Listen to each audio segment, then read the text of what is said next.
Good morning, everybody, and warmly welcome also to this press meeting. I'm particularly happy to have you here, Anatolie, Nosatîi. It's a great honor to have you here. This is the first time we're having a visit by a defense minister from Moldova. I think that's an important statement in itself. And let me say that myself and Carl-Oskar was indeed in Moldova in August as well, and Sweden and Moldova also signed a letter of intent on deepening our bilateral defense cooperation. So this is an important sign on how we are deepening our bilateral defense ties. As you know, Sweden is very dedicated to supporting Ukraine. We just announced our latest support packages last week to it. But I also want to reiterate that Moldova, with its proximities and close ties to Ukraine, is also exposed to Russian aggression against a neighboring country. Russia has been very clear that its long-term goal is also to replace the rules-based international order. This includes attempts to further destabilize Moldova through extensive hybrid operations, disinformation, and meddling also into democratic processes.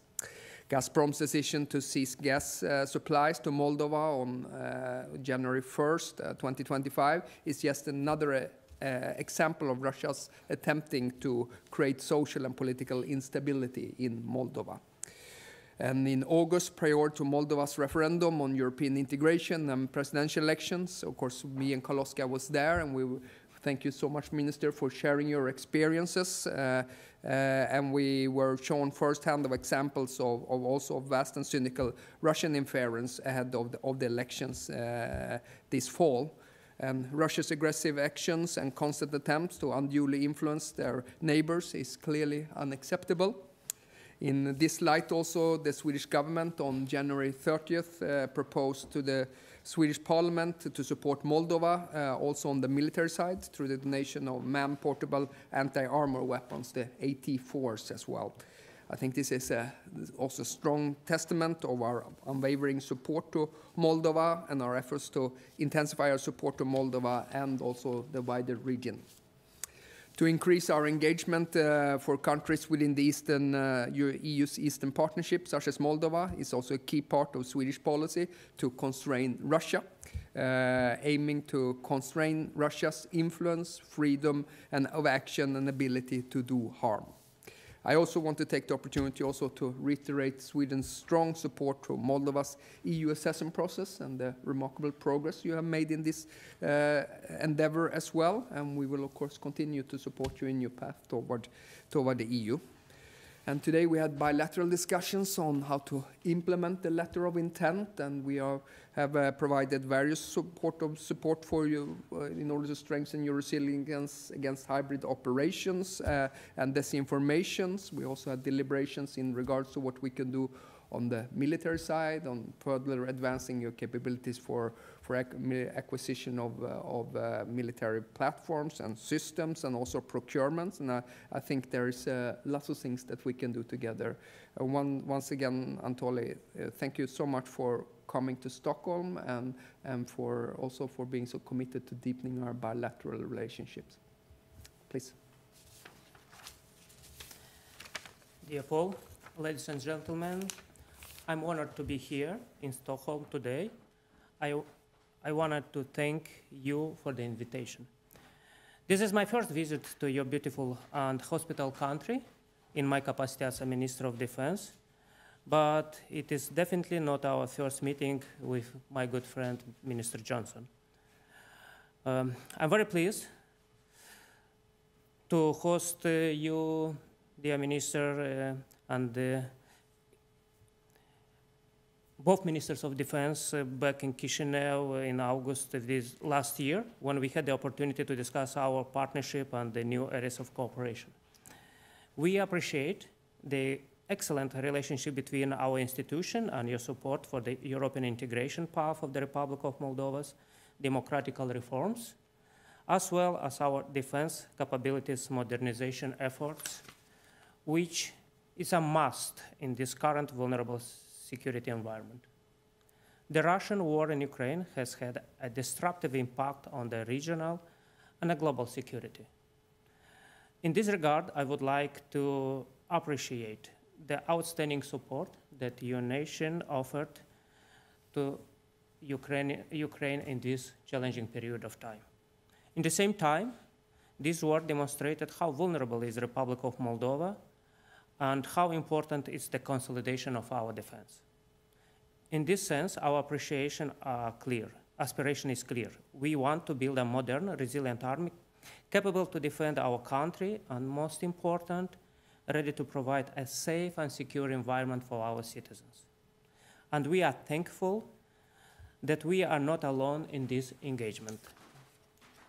Distinguished audience, like our partner states, Kingdom of Sweden, through your Ministry of Defense, has been helping us unconditionally over the years and continues to do so. Thank you very much for that. On the last one of the last contribution that you mentioned, it is support with very needed anti-tank capabilities of 84.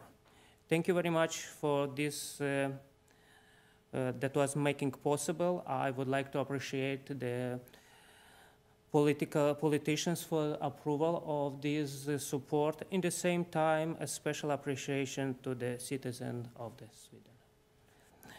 We want to strengthen our ties further, and I am very much grateful that Sweden is in line with our thoughts.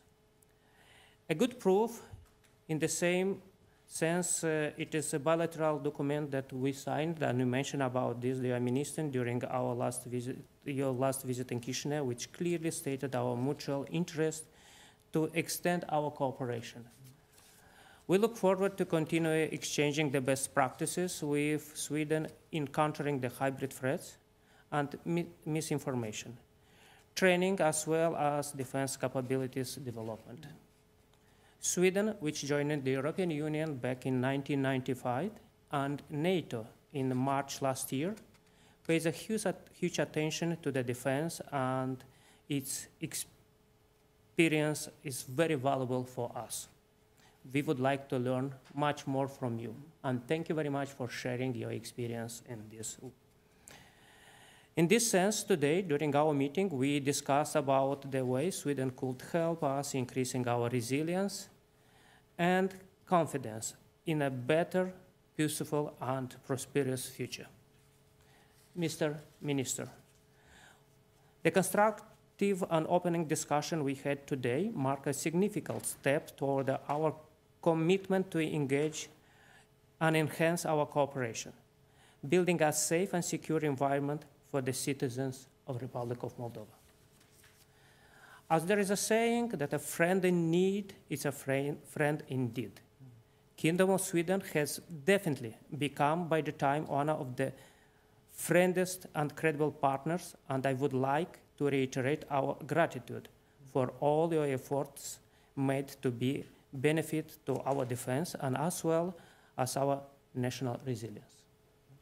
I'm confident that our partnership will evolve with new crucial achievements, because we are all aware that we can maintain peace and stability only by staying united in our goal. Thank you very much. Thank you. All right. Okay, and that concludes this press conference. Thank you very much. All right, thank you.